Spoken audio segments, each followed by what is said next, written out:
अस्सलाम वालेकुम स्टूडेंट आज का हमारा टॉपिक है what is endocytosis and what is exocytosis. फिर ये टॉपिक भी बहुत इंपॉर्टेंट टॉपिक है और ये पहले की तरह अभी भी दोबारा बता दूं कि ये फंक्शन ऑफ प्लाज्मा मेम्ब्रेन या सेल मेम्ब्रेन अगर आ जाए तो उसमें भी आप लिखें कि exocytosis and endocytosis is done by plasma membrane. एक ये बात, और दूसरी बात ये आपको बताता चलूं कि जब भी कोई क्वेश्चन लिखा करें उसकी एग्जांपल्स उसको दिया करें ताकि आपको सपोर्ट मिले आंसर बढ़ाने में भी, क्वेश्चन को उसको लेंथ देने में भी। और एंड पे जो स्टूडेंट डायग्राम नहीं बनाता वो हमेशा पीछे रह जाता है। उसका एग्जामिनर पे डिपेंड करता है कि वो उसको फुल मार्क्स देता है या आधे मार्क्स देता है। तो कोशिश किया करें कि डायग्राम भी बनाया करें।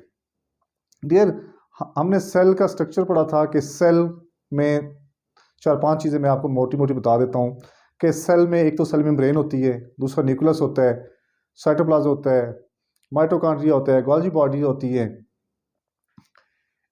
अगर सेल ने कोई चीज़ बाहर से लेनी है, बाहर इन्वायरमेंट में मौजूद है, तो इसी तरह सेल जब किसी चीज़ को यूटिलाइज कर लेता है या किसी और सेल की तरफ कुछ चीज़ें अपनी प्रोडक्ट भेजना चाहता है, तो ये दो प्रोसेस हो रही होती हैं। यानी सेल में कुछ चीज़ें इंटर भी हो रही होती हैं और कुछ चीज़ें बाहर भी जा रही होती हैं। जिस तरह आप अपना घर ले लें तो घर में कभी आप इन हो रहे होते हैं कुछ सामान लेके और कुछ सामान आप लेके बाहर जा रहे होते हैं। यानी आप एंटर हो रहे होते हैं या आप एग्जिट कर रहे होते हैं। आपने अक्सर पेट्रोल पंप पे आगे पीछे देखा होगा, लिखा होता है इन और आउट। इसी तरह दो प्रोसेस हो रहे होते हैं। एक प्रोसेस को हम कह रहे हैं एंडोसाइटोसिस और दूसरे को कह रहे हैं एक्सोसाइटोसिस। यानी movement of material into the cell is called endocytosis. इसी तरह अब एंट्री होगी, ये कुछ हो सकता है वहां पे कोई ऐसा प्रोडक्ट हो जो दूसरे सेल को चाहिए, तो वो वहां से उसके साइटोप्लाज्म उस सेल से निकल के बाहर के एनवायरनमेंट में आएगा और इसी तरह आगे फिर एंडोसाइटोसिस का प्रोसेस होगा।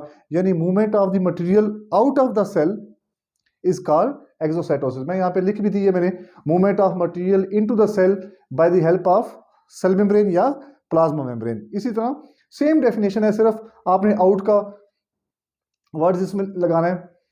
Movement of material from the inside to the outside of the cell is called exocytosis. It is also done by plasma membrane और सेल मेम्ब्रेन। तो यार अगर एंट्री लेने वाली सब्सटेंस या मटेरियल जो है वो सॉलिड है तो हम इसको कहेंगे फैगोसाइटोसिस। अगर एंट्री लेने वाला मॉलिक्यूल या सब्सटेंस या मटेरियल लिक्विड की फॉर्म में है तो हम उसको कहेंगे ये एंडोसाइटोसिस है।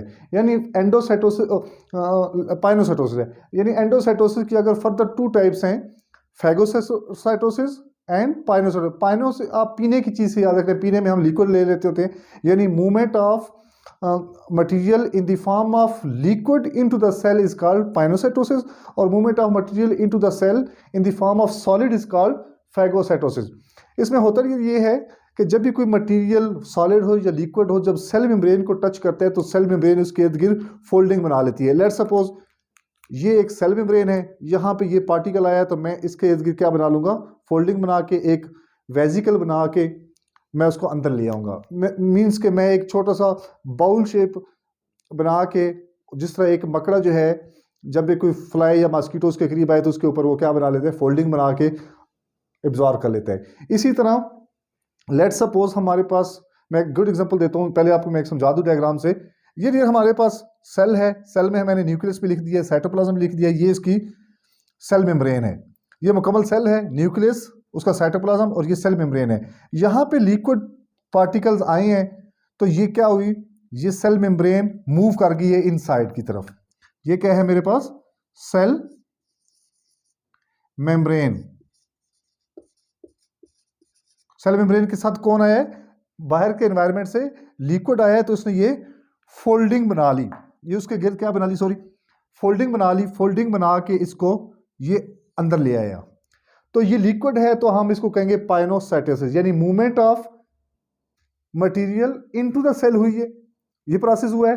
तो लेकिन लिक्विड की फॉर्म में एंट्री लेने वाले पार्टिकल है तो मैंने पाइनोसाइटोसिस कहा। यहाँ पे डियर मैंने एक सेल मेम्ब्रेन बनाई है, ये उसका उसी तरह मैंने साइटोप्लाज्म बना दिए, न्यूक्लियस बना दिए। यहाँ पे सेल के साथ कोई सॉलिड पार्टिकल आ गए, यानी जिस तरह के आपको बेस्ट एग्जांपल दूं, वाइट ब्लड सेल। जब वाइट ब्लड के सेल, ये लेट सपोज एक वाइट ब्लड सेल है, यहाँ पे कोई सॉलिड पार्टिकल आएगा, यानी अगर कोई फॉरेन पार्टिकल आया है। अब जिस तरह हम किसी कंट्री में जाते हैं तो हम क्या कहलाते हैं, फॉरेनर कहलाते हैं। इसी तरह हमारी बॉडी के अंदर कोई फॉरेनर आ जाए, यानी फॉरेनर हमारे लिए क्या है, कोई इंसान तो आ नहीं सकता हमारी बॉडी के अंदर, यानी कोई बैक्टीरिया आ गया है या कोई प्रोटोजोआ आ गया है, तो वाइट ब्लड सेल क्या करते हैं, डिफेंस का काम करते हैं। वो उसको इतनी जल्दी ये नहीं कहेंगे कि आप जल्दी डिजीज काज कर दो, वो पहले उसके साथ फाइट करेंगे। यानी जैसे ही वो फॉरेन पार्टिकल आया, लेट सपोज मैंने यहाँ पे लिखा है बैक्टीरिया या प्रोटोजोआ, जैसे ही सेल मेम्ब्रेन के करीब आएगा उसके करीब फोल्डिंग बना देगा। कौन, प्लाज्मा मेम्ब्रेन या सेल मेम्ब्रेन, और उसको अंदर ले आएगा और उसको वहां पे जाके डाइजेस्ट करेगा, वहां पे उसके ऊपर एक्शन कराएगा, एंटी बॉडीज का एक्शन कराएगा।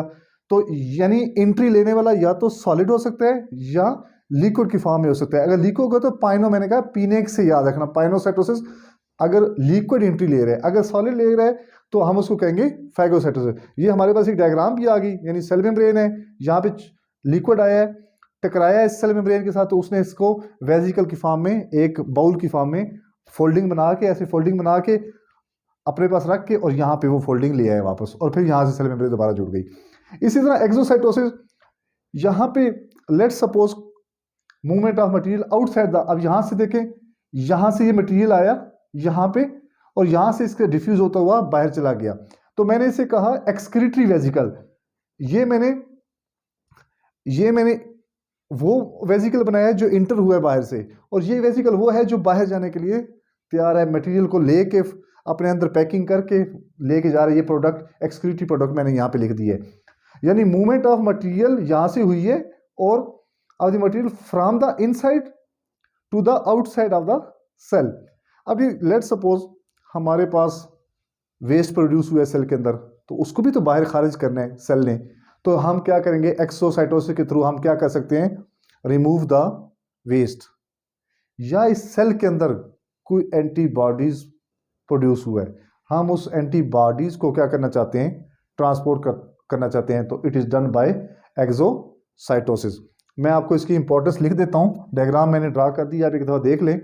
यानी आपने सेल बनाना है, सेल सेल सेल, सेल में साइटोप्लाज्म साइटोप्लाज्म साइटोप्लाज्म, उसका न्यूक्लियस न्यूक्लियस न्यूक्लियस, यानी 3 कॉमन चीजें मैंने बता दी हैं। यहां से सॉलिड पार्टिकल चीज, कोई भी पार्टिकल एक डॉट लगा दें, इंटर हो रहा है एंडोसाइटोसिस, बाहर जा रहा है एक्सोसाइटोसिस, डन। अब मैं इसकी आपको एडवांटेजेस बता देता हूं कि इसकी एडवांटेजेस क्या हैं। यानी अगर एग्जामिनर पूछ लेता है कि एंडोसाइटोसिस और एक्सोसाइटोसिस की एडवांटेजेस क्या हैं, तो डियर एक तो एक्सोसाइटोसिस की मैं लिख देता हूं, वेस्ट टू रिमूव, बस ये एक आपका सेंटेंस बन गया। वेस्ट को रिमूव करने के लिए भी एक्सोसाइटोसिस का प्रोसेस यूज करते हैं, नंबर 1। नंबर 2, एंटीबॉडीज, एंटीबॉडीज इसकी क्या करते हैं, ट्रांसपोर्ट, ठीक हो गया। नंबर 3, हमारे पास टॉक्सिन मटेरियल है, उसको भी क्या करना है, रिमूव करना है। हमने एक्सोसाइटोसिस के लिए सेल के अंदर वेस्ट प्रोड्यूस हुआ, उसको भी क्या करना है, रिमूव करने के लिए क्या यूज करना है, एक्सोसाइटोसिस का प्रोसेस यूज करेंगे। एंटीबॉडीज प्रोड्यूस हुई हैं, उनको भी ट्रांसपोर्ट करना है, तो it is done by exocytosis. कोई टॉक्सिन प्रोड्यूस हुआ, कोई जहरीला मादा प्रोड्यूस हो जो बॉडी को, सेल को नहीं चाहिए, नुकसानदेह है उसके लिए, तो उसको भी रिमूव करना है, तो एक्सोसाइटोसिस के जरिए। या हमारे पास कोई हार्मोन्स हैं, हमने उसको रिमूव कराना है, उसको ट्रांसपोर्ट करना है, तो फिर भी एक्सोसाइटोसिस का प्रोसेस होगा। 5वां, होमियोस्टेसिस, होमियोस्टेसिस करानी है, यानी सेल के एनवायरनमेंट को क्या करना है, मेंटेन करना है, प्रोटेक्शन देनी है सेल को। होमियोस्टेसिस का प्रोसेस भी it is done by exocytosis. इसी तरह एंडोसाइटोसिस में भी क्या है, इसकी भी इंपॉर्टेंस है। सेल कंटेंट को बैलेंस करने के लिए। Number 2, transport of the material के लिए। नंबर 3, हमने क्या, फॉरेन पार्टिकल को किल करने के लिए, फॉरेन पार्टिकल किल करने के लिए, प्रोटेक्ट करने के लिए बॉडी को,